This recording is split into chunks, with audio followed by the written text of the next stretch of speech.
It's the news at 10 and we're live in Abuja. I'm Comfort. I'm Modu. Good to have you join us on the news. Let's take a look at some of the trending stories. President Bola Tinubu gives marching order to security agencies to restore normalcy to troubled states. And we are working and to ensure that we restore peace and security.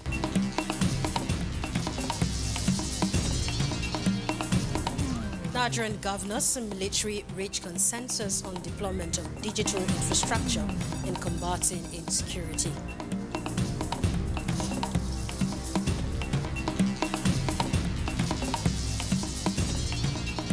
Introduce advanced smart grid technologies and establish a meter production facility.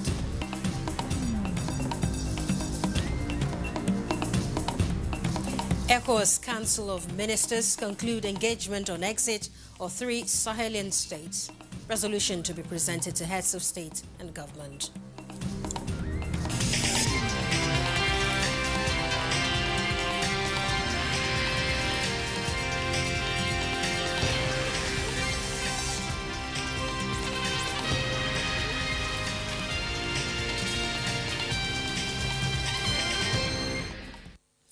We begin with President Bola Tinubu's directive to security agencies to intensify efforts on ensuring lasting peace and stability in some troubled states in the country.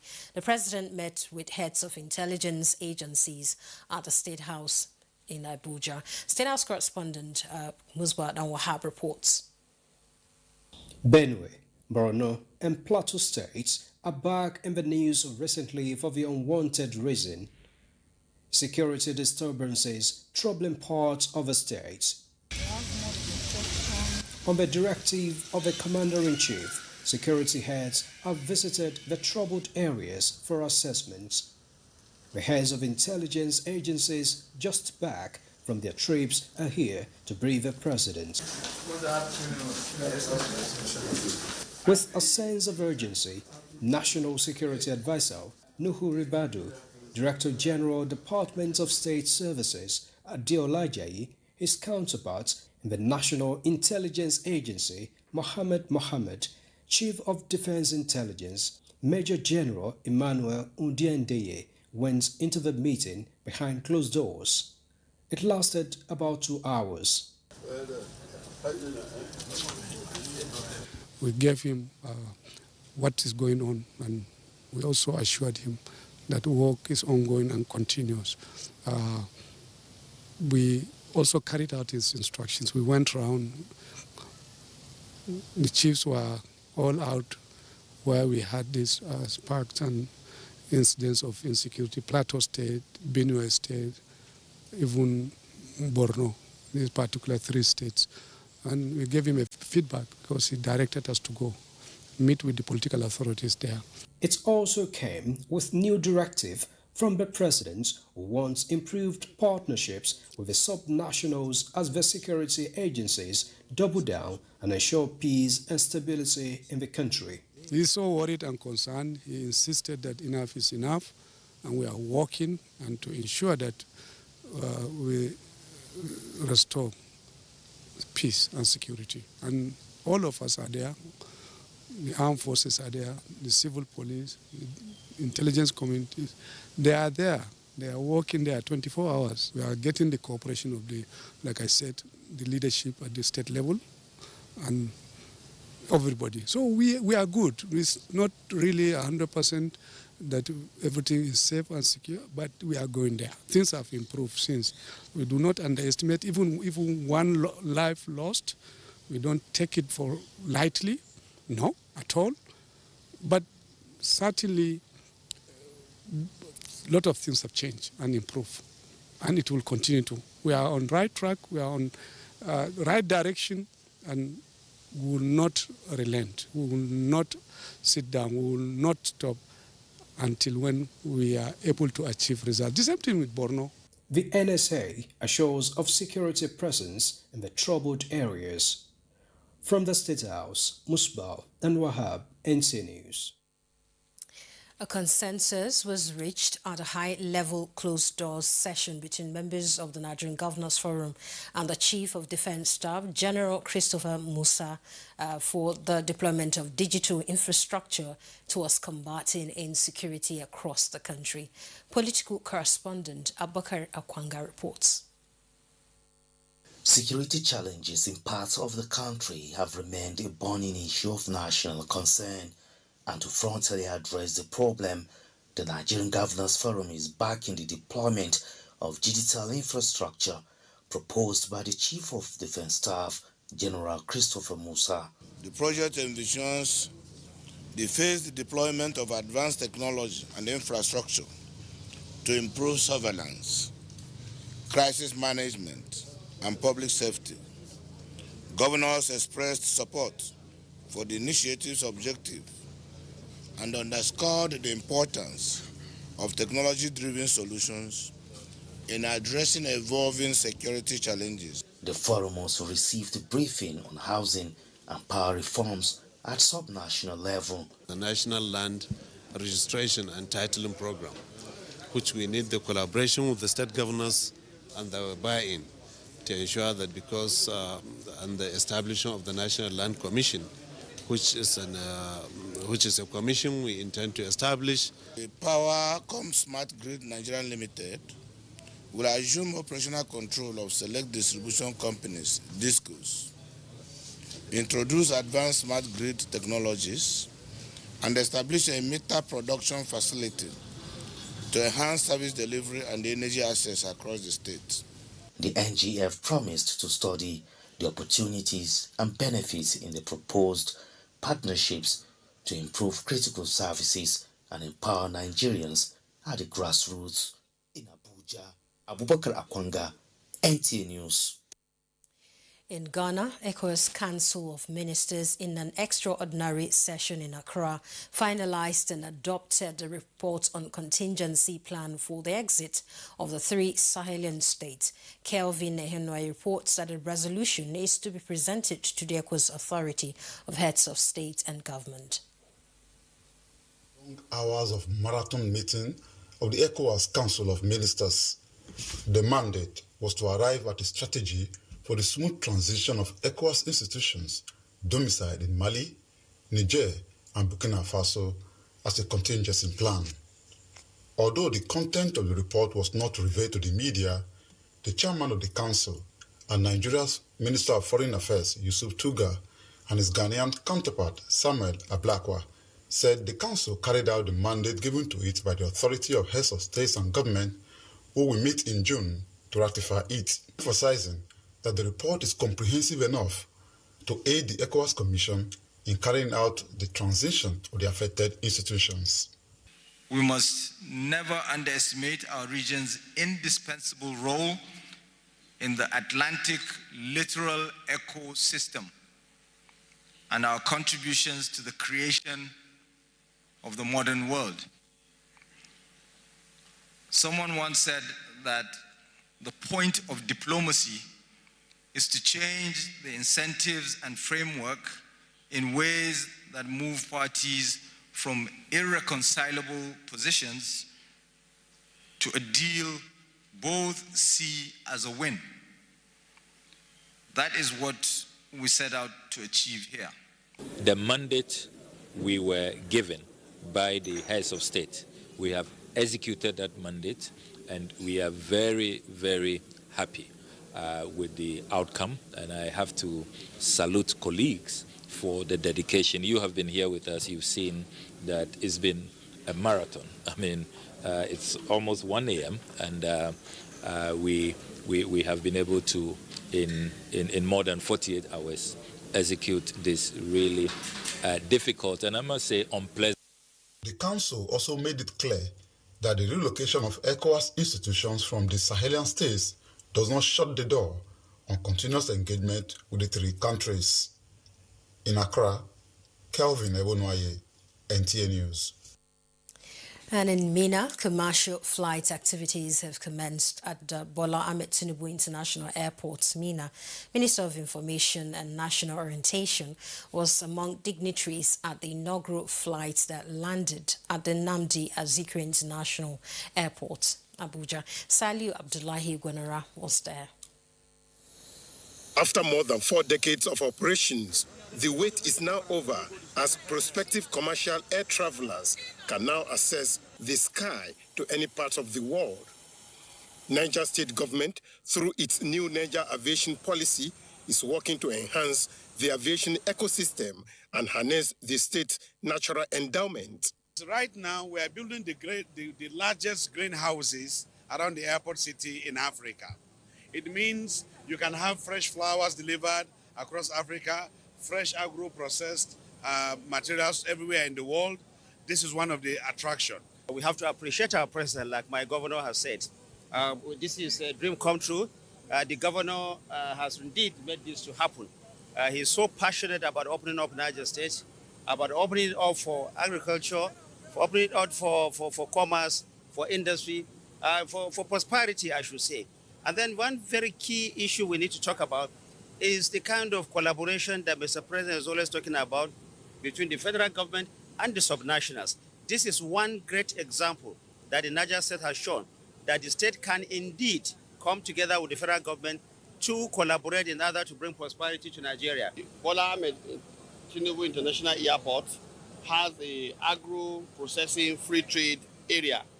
And the essence is to encourage processing of agricultural produce, food for that matter, so that with an aviation facility like the airport, a lot of things can be taken out of. So Niger State is actually the state where agriculture is. And the mission we have started today, Lagos to Mina, Mina to Abuja, and you saw the number of people that came off the plane. It has sustained itself. For now, these flights will connect Mina to Abuja and Lagos, Nigeria's political and commercial capitals, 3 times a week. Meanwhile, Minister of Information and National Orientation, Mohammed Idris, has taken over the leadership of Niger State Development Forum, a non-governmental and non-partisan group that is championing an adversary role to Niger State government in order to fast-track development. No meaningful development can take place in the absence of peace and security, and conversely, the dividends of development often serve as a catalyst for peace and stability. I want to share with the chairman of this forum that the Niger State government has already started work in progress to develop a 50-year long-term plan, 30-year mid-term plan, and a 10-year short-term plan. Niger State Governor Mohammed Umar Bago inaugurated the forum and assured to sustain efforts towards building a new Niger State. In Abuja, Salihu Abdullahi Gwanara, NTA News. The Progressive Governors Forum says the recent exodus movement of Delta State Governor Sheriff Oboriwere and other heavyweight politicians from the leading opposition PDP to the governing All Progressives Congress is an indication of a working presidency that keeps to the oath of office. The forum, led by its chairman and governor of Imo State, Hope Uzodinma, describes the action as a well-thought-out move considering the massive infrastructure transformation and economic prosperity recorded under President Bola Ahmed Tinubu in less than 2 years.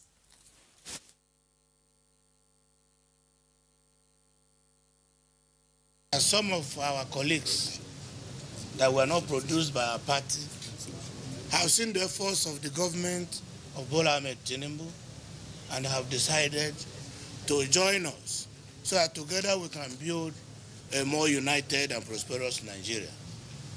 And in our party, we take the issues of subnational governments very seriously.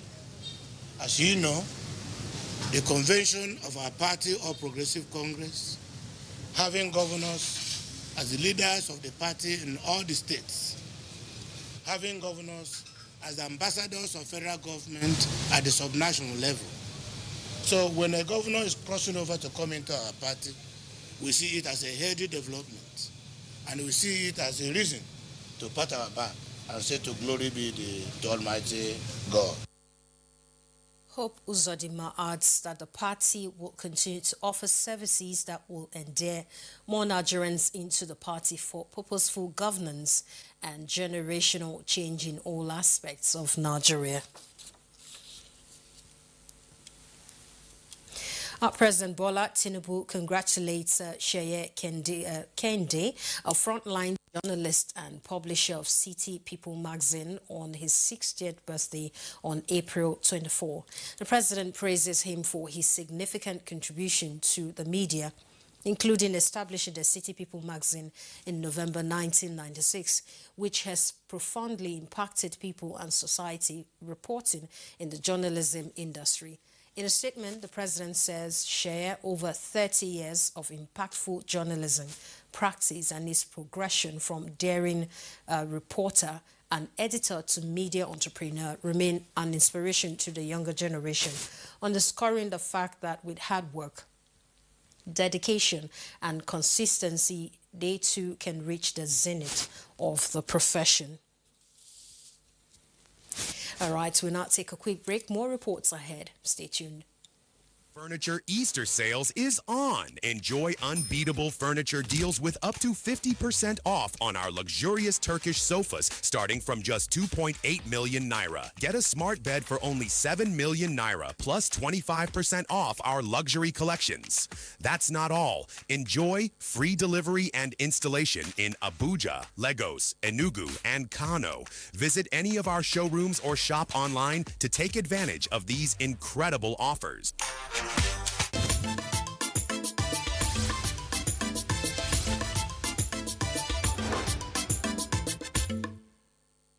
Nigeria's economic leadership delivered a strong message of reform and opportunity to global investors on the sidelines of the IMF and World Bank spring meetings in Washington, D.C. Finance Minister Wale Edun and Central Bank Governor Olayemi Cardoso led the charge with a message that Nigeria is open for business, with reforms laying the groundwork for sustainable growth and renewed global partnerships. Let's get more on this from Lydia Samson.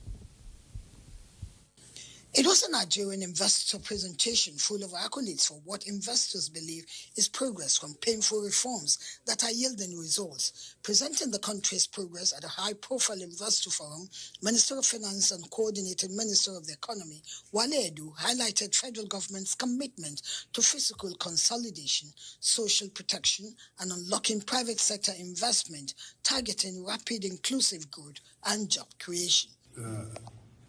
Initiatives, policies, and structural reforms to get to 7% per annum growth, because it is at that level that you begin to lift a substantial number of Nigerians out of poverty. Mr. President made oil production at about 1.23 million barrels per day. He's increased it all the way up to nearly 1.8% right now, so that there's a wholesale change at the NNPC, which with a mandate to increase oil production, to reduce costs.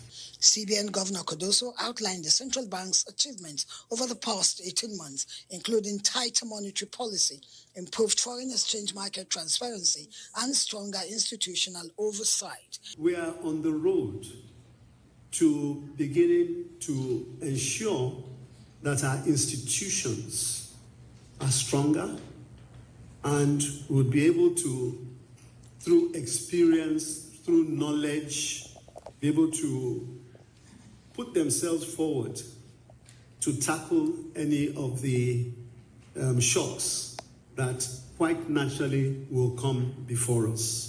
He emphasized that these reforms are foundational pillars rebuilding Nigeria's economic architecture, aiming to restore investor confidence and attract long-term capital.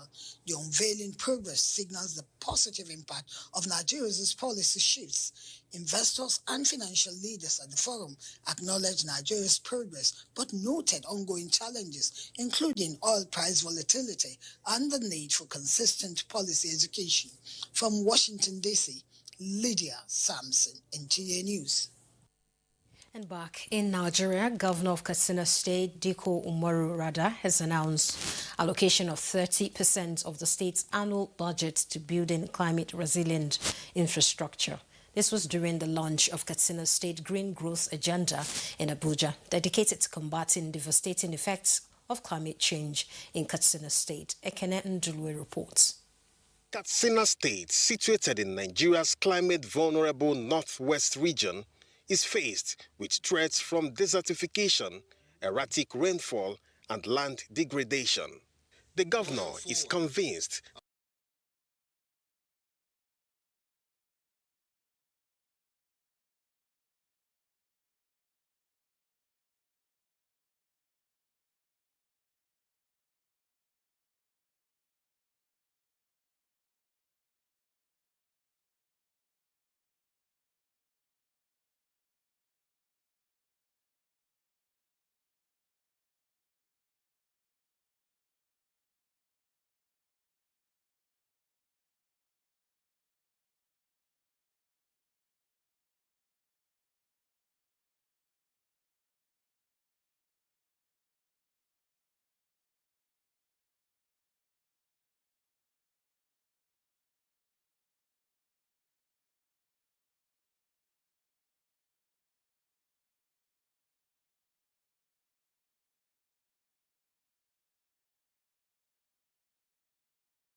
as a one-off event, but as beginning of the domestic journey, a journey that positions Katsina State as a beacon of sustainability in Nigeria and a model of how subnational leadership can drive global change. The deliberateness of identifying and promoting those opportunities is a key success point.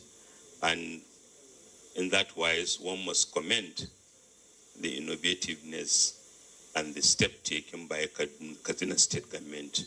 Katsina State government is also driving its climate awareness campaign to the younger generations and has rewarded 4 winners of the Katsina State Sala Climate Change School Competition with cash prizes of 500,000 naira each. In Abuja, Ekene Ndulwe, NTA News. And time now to recap the news. President Bola Tinubu gives marching order to security agencies to restore normalcy to troubled states. And we are working and to ensure that we restore peace and security.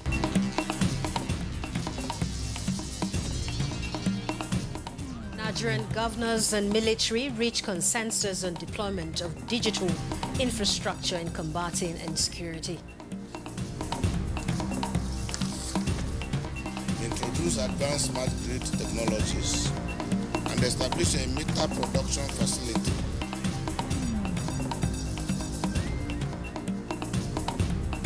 ECOWAS Council of Ministers concludes engagement on exit of the 3 Sahelian states, resolution to be presented to heads of state and government.